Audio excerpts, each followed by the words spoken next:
কাবুরার কৃতি সন্তান জননেতা জনাব কাজী নজরুল ইসলাম বীর মুক্তিযোদ্ধা। আসসালামু আলাইকুম ওয়া রাহমাতুল্লাহি ওয়া বারাকাতুহু। আপনারা সবাই ভালো আছেন? আলহামদুলিল্লাহ। আউযু বিল্লাহি মিনাশ শাইতানির রাজীম। বিসমিল্লাহির রহমানির রহিম। হুয়াল্লাযী আরসালা রাসূলাহু বিল হুদা ওয়া দীনিল হক وَدِينِ الْحَقِّ لِيُظْهِرَهُ عَلَى الدِّينِ كُلِّهِ وَلَوْ كَرِهَ الْمُشْرِكُونَ صدق الله المولانا العظيم। ইরশাদ হচ্ছে, আমি আমার রাসূলকে পাঠিয়েছি হুদা মানে আল কোরআন এবং দ্বীনি হককে প্রচার করবার জন্য, প্রসার করবার জন্য, লি ইউজহিরাহু মানে ইজহার করবার জন্য, ওয়ালাউ কারিহাল মুশরিকুন যদিও মুশরিকরা এতে ক্ষুব্ধ হয়, ক্রুদ্ধ হয়।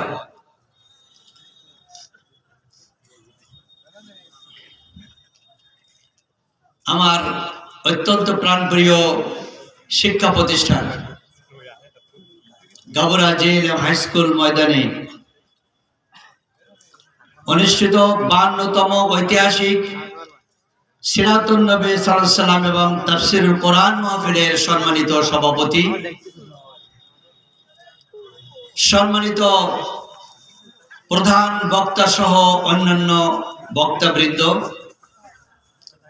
মুআজ্জাজ উলামায়ে কেরাম, হাফেজে কোরআন, ইতিমধ্যে যেসব ইয়ং তরুণ হাফেজদেরকে পাগড়ি প্রদান করা হলো, সেই কোরআনের পাখিগুলি সহ মাহফিল কর্তৃপক্ষ, আমার সামনে উপবিষ্ট আমার প্রিয় গাবুরার বিভিন্ন এলাকা থেকে আগত অত্যন্ত শ্রদ্ধাভাজন, প্রিয়ভাজন, স্নেহভাজন ভাই ও বাবাজিরা,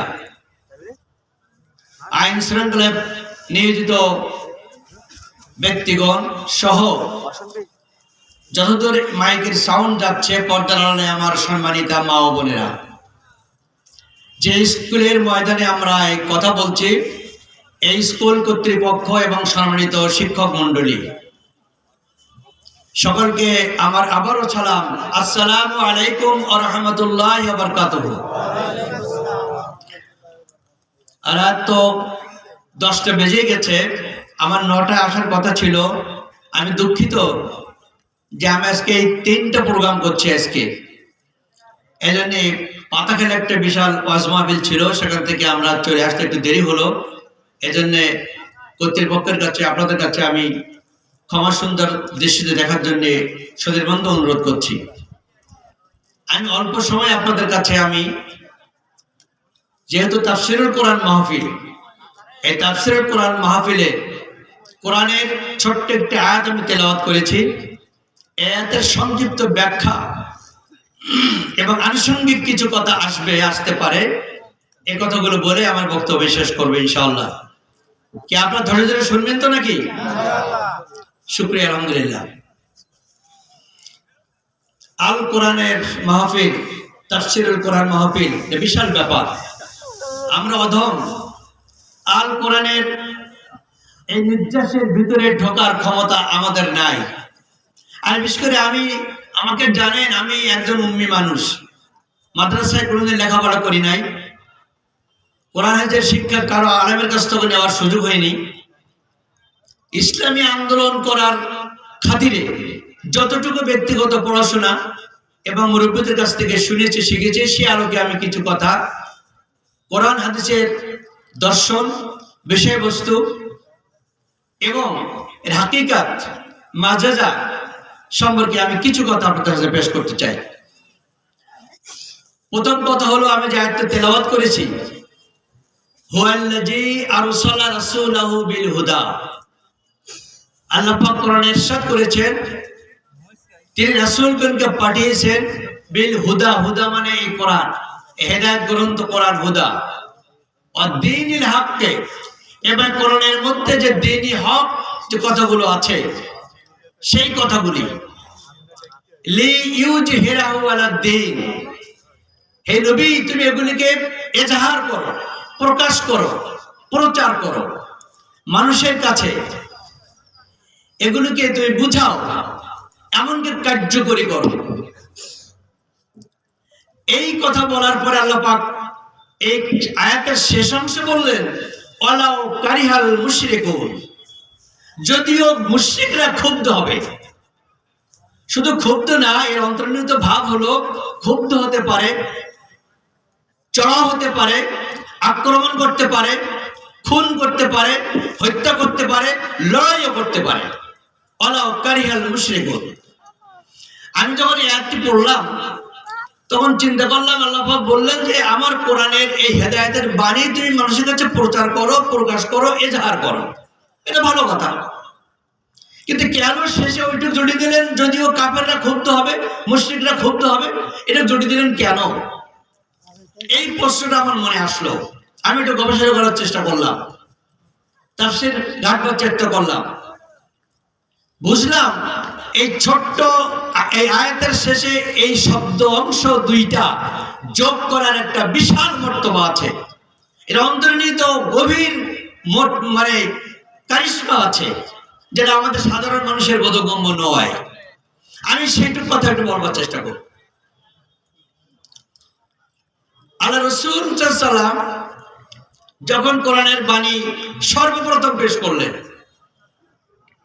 মক্কার বুকে সাফা মারওয়া পাহাড়ের উপরে দাঁড়িয়ে তার কওমকে ডাক দিলেন।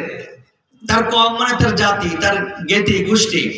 মক্কা ছিল ছোট নগর রাষ্ট্র, এই এতগুলো লোক হবে, এরকম লোকের একটা রাষ্ট্র, কিছু কম বেশি হবে।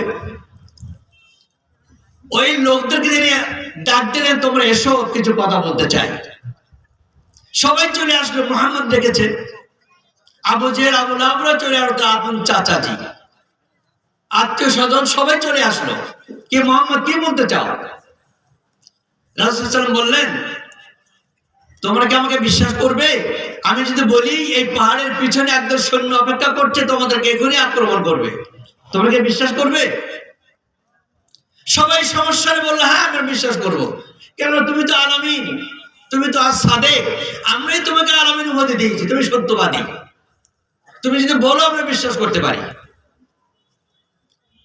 রাসূল বললেন, তাহলে শোনো, বিসমিল্লাহির রহমানির রহিম, লা ইলাহা ইল্লাল্লাহ, লা ইলাহা ইল্লাল্লাহ। এই আয়াতে কালামার যে আয়াতের এই অংশটুকু বললেন, লা ইলাহা ইল্লাল্লাহ, এর অর্থ কি? নাই কোনো প্রভু আল্লাহ ছাড়া। আমার কথা বুঝতে পারছেন আপনারা? আমরা কলেমা পড়ি না? কলেমার দুটি অংশ, আর প্রথম অংশ লা ইলাহা ইল্লাল্লাহ, আর দ্বিতীয় অংশ মুহাম্মাদুর রাসূলুল্লাহ। তিনি দ্বিতীয় অংশটা বললেন না। তিনি জানেন মুহাম্মদ রাসূল যদি বলি আমি নবী, আল্লাহর প্রেরিত নবী, এরা আরো ক্ষুব্ধ হবে। ওরা তো বলে যে তুমি নবী হতে পারো না, নবী তো আরো উচ্চ পর্যায়ের লোক আছে, তারাই হতে পারে, ওরা বলতে যাবে না। এই জন্য ওটুক তিনি কৌশলে বাদ দিয়ে শুধু বললেন লা ইলাহা ইল্লাল্লাহ, নাই কোনো প্রভু আল্লাহ ছাড়া। এই যে কথাটা তিনি বললেন, এ তো আমরা তো বাংলায় বলছি, আরবের রপ্ত লোকেরা সবচেয়ে তো আরবি শিক্ষিত নাকি, আরবি তার মাতৃভাষা, সবাই ভালো করে বুঝেছে যে লা ইলাহা ইল্লাল্লাহর অর্থ কি, সবাই বুঝেছে। রাসূল কারীম সাল্লাল্লাহু আলাইহি ওয়াসাল্লাম কালেমার এই অংশকে পড়ার সঙ্গে সঙ্গে আবু জেহেল, আবু লাহাবরা বড় পাথর তুলে রাসূলের মাথায় দাম করে মেরে দিল, হত্যা করবার জন্য, খুন করবার জন্য। ওই পাথর কপালে লেগে রুধির ধারা বের হতে লাগলো, রক্ত প্রবাহিত হতে লাগলো। কথা বোঝা গেল? আল্লাহ পাক বলেছেন ওয়ালাউ কারিহাল মুশরিকুন, হে নবী তুমি যখন কোরআনের দাওয়াত পেশ করবে, মুশরিকরা ক্ষুব্ধ হতে পারে, মুশরিকরা চড়াও হতে পারে, তারা তোমাকে আক্রমণ করতে পারে, হত্যা করতে পারে, খুন করতে পারে। তার প্রমাণ প্রথম পেলাম রাসূল প্রথম যখন দাওয়াত দিলেন লা ইলাহা ইল্লাল্লাহর কথা বলে, সঙ্গে সঙ্গে পাথর তার কপালে লাগলো, রক্ত বেয়ে গেল। এখান থেকে শুরু করে রাসূল কারীম সাল্লাল্লাহু আলাইহি ওয়াসাল্লাম মক্কার 13 বছর আর মদিনার 10 বছর, এই 23 বছরে যতবার দাওয়াত দিয়েছেন কোরআনের, প্রত্যেকবারই তাকে হত্যার শিকার হতে হয়েছে। ঠিক কিনা বলেন? প্রত্যেকবারই তাকে খুনের শিকার হতে হয়েছে, তাকে দেশ থেকে বের করে দেওয়া হয়েছে, তাকে 24 থেকে 26টা যুদ্ধের সেনাপতিত্ব করতে হয়েছে। শুধু তিনি নন, তার যারা সমর্থনকারী ছিল, ঈমান এনেছিল, তাদেরকেও হত্যার শিকার হতে হয়েছে। বেলালকে পাথর চাপা দেওয়া হয়েছে, মক্কায় সুমাইয়াকে হত্যা করা হয়েছে। এমনি করে আল ইয়াউমা আকমালতু লাকুম দীনাকুম, এই পর্যন্ত বিদায় হজের শেষ ভাষণ পর্যন্ত তাকে বিভিন্নভাবে বিভিন্ন পর্যায়ে চক্রান্ত, হত্যা, খুন ইত্যাদির মাধ্যম দিয়ে কোরআনের দাওয়াত পেশ করতে হয়েছে। তাই বোঝা গেল কোরআনের দাওয়াত পেশ করতে গেলে হত্যার শিকার হতে হয়, কোরআনের দাওয়াত পেশ করতে গেলে খুনের শিকার হতে হয়, কোরআনের দাওয়াত পেশ করতে গেলে ফাঁসিতে চলতে হয়। এটা আল্লাহ বলেই দিলেন। এর থেকে ব্যাখ্যা নিতে পারি যে কোরআনের দাওয়াতে খুনের শিকার হতে হয় না, হত্যার শিকার হতে হয় না, ফাঁসির শিকার হতে হয় না, সেটা দাওয়াতই নয়। যে কোরআনের দাওয়াত দিয়ে বললাম মাস্ক খাওয়া পড়ে খুশিতে ভরপুর হয়ে যায়, উপহার গ্রহণ আসে, সেটা কোরআনের দাওয়াতে হতে পারে না। রাসূল করিমের সমগ্র জীবন সেই প্রমাণটাই করে দিয়েছে। সেখান থেকে শুরু করে খোলাফায়ে রাশিদা, হযরত আবু বকর সিদ্দিক রাদিয়াল্লাহু আনহু থেকে শুরু করে হযরত আলী কারামাল্লাহু ওয়াজহু পর্যন্ত, ওমর বিন আব্দুল আজিজ থেকে শুরু করে যত আইম্মে মুজতাহিদিন কোরআনের দাওয়াত দিয়েছেন, বর্তমান জামানায় পর্যন্ত যারা কোরআনের দাওয়াত দিয়েছেন, তাদের সকলকে খুনের হত্যার শিকার হতে হয়েছে। আমাদের 4 ইমাম, ইমাম আবু হানিফা রাহমাতুল্লাহ আলাইহি, ইমাম তাইমিয়া রাহমাতুল্লাহ আলাইহি, ইমাম আহমদ রাহমাতুল্লাহ আলাইহি, প্রত্যেককে এরকম হত্যার খুনের শিকার হতে হয়েছে। জেলখানায় আটক করা হয়েছে, জেলখানায় তিনে দগ্ধ করে ইমামদেরকে হত্যা করা হয়েছে। যেমন হত্যা করা হয়েছে আমাদের কোরআনের পাখি। কোরআনের পাখি কে বলেন? আল্লামা সাঈদীকে যেমন তিনে জেলখানায় হত্যা করা হয়েছে, এমনি যারা কোরআনের দাওয়াত দেয় তাদেরকে হত্যার শিকার হতে হয়েছে। ভাইরা আমার, অত দূরের কথা বলবো না, গত 15.5 বছরে যে জালেম শাহী আমাদের রাষ্ট্রের উপরে চেপে বসেছিল, যারা কোরআনের দাওয়াত পেশ করেছে সারা বাংলাদেশে, তাদেরকে তালিকা করে করে ধরে ধরে জেলখানায় ঢোকানো হয়েছে, হত্যার শিকার হতে হয়েছে। ভাইরা আমার, তাহলে বোঝা গেল ওয়ালাউ কারিহাল মুশরিকুন, আল্লাহ পাক আগেই বলে দিয়েছেন এই কোরআনের দাওয়াত দিতে গেলে মুশরিকরা ক্ষুব্ধ হবেই, কাফেররা ক্ষুব্ধ হবেই। শুধু ক্ষুব্ধ না, হত্যার শিকার তোমাকে মুহাম্মদ হতে হবে, তোমার অনুসারীদের হতে হবে, তোমার দলবলকে হতে হবে। কিয়ামত পর্যন্ত যারা কোরআনের দাওয়াত দেবে তাদের সকলকেই এরকম মোকাবেলা করেই কোরআনের দাওয়াত দিতে হবে। এটা আমার ঘোষণা। সুন্নতি না তাহবিলা, আমার এই সুন্নতের কোনো পার্থক্য হবে না। কথা বুঝা গেল? কেন আল্লাহ পাক এরকম করে হুকুম দিলেন? আমাদের কেন মুমিনদেরকে এরকম অবস্থা সৃষ্টি করলেন? এমন কাফেরদের মুখোমুখি কেন করে দিলেন? এটা আমাদের জানতে হবে, এখন বুঝতে হবে। করে দিলেন এই কারণে, তিনি কোরআনে আরেক জায়গায় বলেছেন,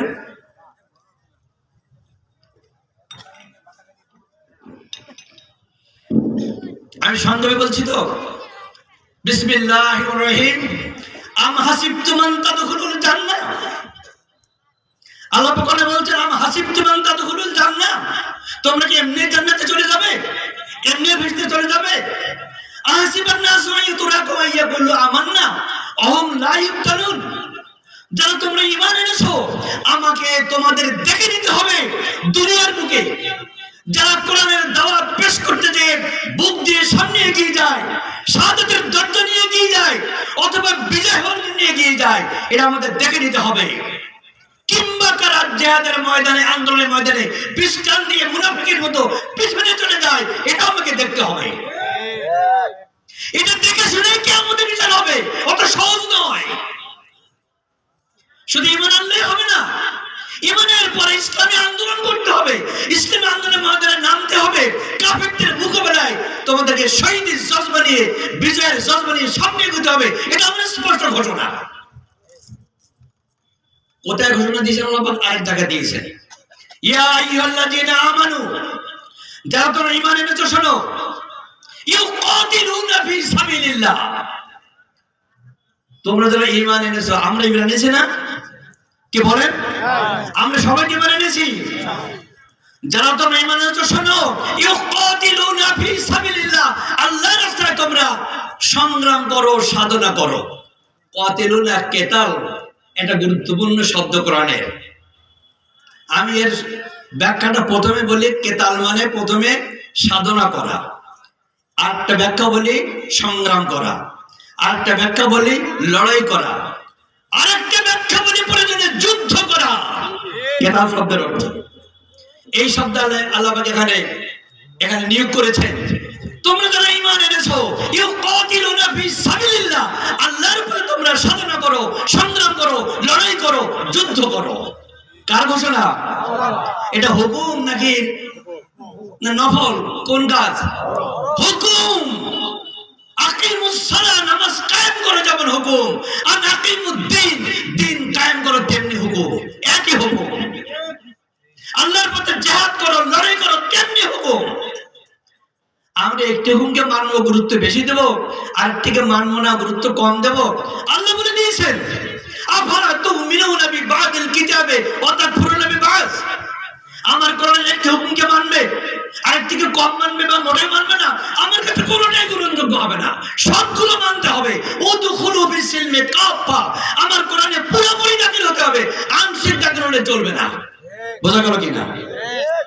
কোরআনের মধ্যে আল্লাহ বলে থাকেন 900 কিংবা তার কম বেশি আছে হুকুম, পজিটিভ হুকুম, করো করো এবং করো, 1000 কিংবা কম বেশি। আর 1000 হুকুম আছে করো না, বেঁচে থাকো, 1000 2000 আলেমরা বলে থাকেন। আমি জানি না, এটা আমি এখন গবেষণা করিনি। যদি তাই ধরি 2000 হুকুম আছে, আমরা কয়টা হুকুম মানতে পারছি বলেন? কয়টা হুকুম জানি না? কয়টা হুকুম? অনেক আলেম ওলামা আছেন, অনেকে জানেন না। 2000 হুকুম কি কেউ বলতে পারবেন না। আমি সামনে করে বড় আলেমদেরকে বলি, যারা প্রিন্সিপাল, তোমরা এই হুকুমগুলো লেখো একটা কিতাবের মধ্যে। 1000 পজিটিভ কোনটা, তা'মুরুল বিল মারুফের কোনটা 1000, আর নাহয়ি আনিল মুনকার কোনটা 1000 লেখো। আমাদের জানো, আমরা জানি না, উম্মি, এটা শিখবো। ওই 1000 হুকুম আমাদের মানার চেষ্টা করতে হবে। মানতে মানতে চেষ্টা করতে করতে 1000 মানা করে যদি মারা যায়, আল্লাহ মাফ করে দিতে পারেন, কিন্তু আমরা হাতে পেলাম না। কথা বোঝা গেল কিনা? তাই এখানে বলা হলো কি, তোমরা কি করো, যারা ঈমান এনেছো তার আল্লাহর পথে জিহাদ করো, সংগ্রাম করো। আয়াতের প্রথম অংশের ব্যাখ্যা ছোট্ট বললাম, আয়াত শেষ হয়নি। আয়াতের পরে অংশ বলছেন আল্লাহ পাক, ওয়াল্লাযীনা কাফারু ইউকাতিলুনা ফি সাবিলিত তাগুত। ওই আয়াতের শেষ অংশটা, এর অর্থ কি? যারা কুফরির প্রতি ঈমান এনেছে, তাগুতের প্রতি ঈমান এনেছে, তারা কিন্তু ওই একই কেতাল শব্দ করে ব্যবহার করা হয়েছে, ইউকাতিলুনা ফি সাবিলিত তাগুত। যারা তাগুতের প্রতি ঈমান এনেছে, কুফরির প্রতি ঈমান এনেছে, ইবলিসের প্রতি ঈমান এনেছে, শয়তানের প্রতি ঈমান এনেছে, তারা কিন্তু সংগ্রাম, সাধনা, লড়াই করতে থাকবে, করতে থাকবে। এটা আল্লাহ পাকের বিধান। তাগুত কারা? এটা ছোট্ট তাগুতের এক ব্যাখ্যা দেই। তাগুতের অনেক বৈশিষ্ট্য আছে, আমি 4টি বৈশিষ্ট্যের কথা বলবো। তাগুতের প্রথম বৈশিষ্ট্য হলো, যারা কোরআনের কথা বলে তাদেরকে মানা করে, কোরআনের কথা বলতে মানা করে, নিষেধ করে, প্রথম বৈশিষ্ট্য তাগুতের। দ্বিতীয় বৈশিষ্ট্য হলো, শুধু মানা করে না, তাকে এবার মারধর করে, তাগুতের দ্বিতীয় বৈশিষ্ট্য। এবার তৃতীয় বৈশিষ্ট্য হলো, মারধর শুধু করে না, এবার ধরে নিয়ে পুলিশে দেয়, জেলে ঢুকায়, কারাগারে বন্ধ করায়। 3 নম্বর বৈশিষ্ট্য। 4 নম্বর বৈশিষ্ট্য, এর পরও যদি কোরআনের দাওয়াত কেউ দেয়, এবার তাকে ধরে ক্রস ফায়ারে খুন করে, আয়না ঘরে বন্দি করে, ফাঁসিতে ঝোলায়, দেশ থেকে তাড়িয়ে বের করে দেয়। এই তাগুতের 4টি বৈশিষ্ট্য। দুনিয়ার ইতিহাসের তাগুত হলো ফিরআউন, নমরুদ, কামান, হারামের সব তাগুতি শক্তি। তাদের যেমনে মূসাকে তারা হত্যা করতে চেয়েছে, হারুনকে হত্যা করতে চেয়েছে, এই তাগুতি শক্তি। কি বলতো? 10 মিনিট বলো, বাদ দেবো? বলেন, বাদ দেবো নাকি? বারবার তো সভাপতি সাহেব ধরে দিতেছে, আমি আসলাম 10টায়, আর বারবার করে দিতে হবে না। এই ময়দানের 20 বছরের মতো আমরা কথা বলি না, 20 বছরের মধ্যে দেওয়াল তৈরি করে শক্তি। আল্লাহ পাক সেই দেয়ালকে উজাড় করে দিয়েছেন। আজকে কথা হলো সুযোগ আমাদের এখানে এসেছে। রাজা আছেন কিনা আপনারা? তাই বলে আমি ঘন্টা পর ঘন্টা বলবো না, অল্প কয়েক মিনিট সময় পাই। আপনাদের মনটা চাষে করলাম একটু, আলহামদুলিল্লাহ। তাহলে বোঝা গেল তাগুতি শক্তির চারটে বৈশিষ্ট্যের কথা বললাম। এই তাগুতি শক্তি আমি বলেছি ফেরাউন, কারুন, নমরুন, হামান ইত্যাদি তাগুতি শক্তি। অত দূরে যাওয়ার দরকার নাই। বাংলাদেশের 18 কোটি মুসলিম মানুষের উপরে গত 15 বছর ধরে এমনি এক তাগুতি শক্তি ওজন করে বসেছিল, যারা কোরআন পড়তে দেয় নাই, কোরআনের মাহফিল করতে দেয় নাই, তাফসীর করতে দেয় নাই, ধরে নিয়ে অ্যারেস্ট করে নিয়ে গেছে। বলেন ঠিক কিনা? মসজিদে কথা বলতে দেয় নাই, মাদ্রাসায় কথা বলতে দেয় নাই। 3 জন লোক বারান্দায় বসে থাকলে ধরে নিয়ে জেলখানায় ঢুকিয়ে দিয়েছে। 2 জন মহিলা যদি বারান্দায় বসে থাকে জেলখানায় ঢুকিয়ে দিয়েছে। দিয়েছে কিনা বলেন? এই আসল তাগুতি শক্তি। আল্লাযীনা কাফারু ইউকাতিলুনা ফি সাবিলিত তাগুত। আল্লাহ বলে দিয়েছেন এই তাগুতের শক্তির বিরুদ্ধে তোমাদের সংগ্রাম সাধনা করতে হবে। আল্লাহ বলে স্পষ্ট ঘোষণা। কি রাজি আছেন কিনা বলেন আপনারা? রাজি আছেন? হাত তুলে দেখেন রাজি আছেন। আল্লাহু আকবার। ভাইরা আমরা ঈমানদার মুসলমান। আমাদের টার্গেট কিয়ামত আখিরাতে আল্লাহ পাকের দাদাবো। আমাদের টার্গেট কি বলেন? কিয়ামতে আখিরাতে আল্লাহর দাদাবো আমাদের টার্গেট। মূল টার্গেট ওইটাই। ওই টার্গেট পূরণ করতে গেলে দুনিয়াতে কাজগুলো আমাদের করতেই হবে, করতেই হবে, করতেই হবে। এর কোনো বিকল্প নাই। আমরা শুধু নামাজ, রোজা, হজ, যাকাত, কালেমা নিয়ে ব্যস্ত আছি। আপনারা অসন্তোষ করেন এই মুমিন মানুষ কি বলে। আমি ঠিকই বলছি, নামাজ, রোজা, হজ, যাকাত, কালেমা করতেই হবে। কিন্তু নামাজ, রোজা, হজ, যাকাত, কালেমা হলো যারা ময়দানে আন্দোলন নেতৃত্ব দেবে তাদের বৈশিষ্ট্য।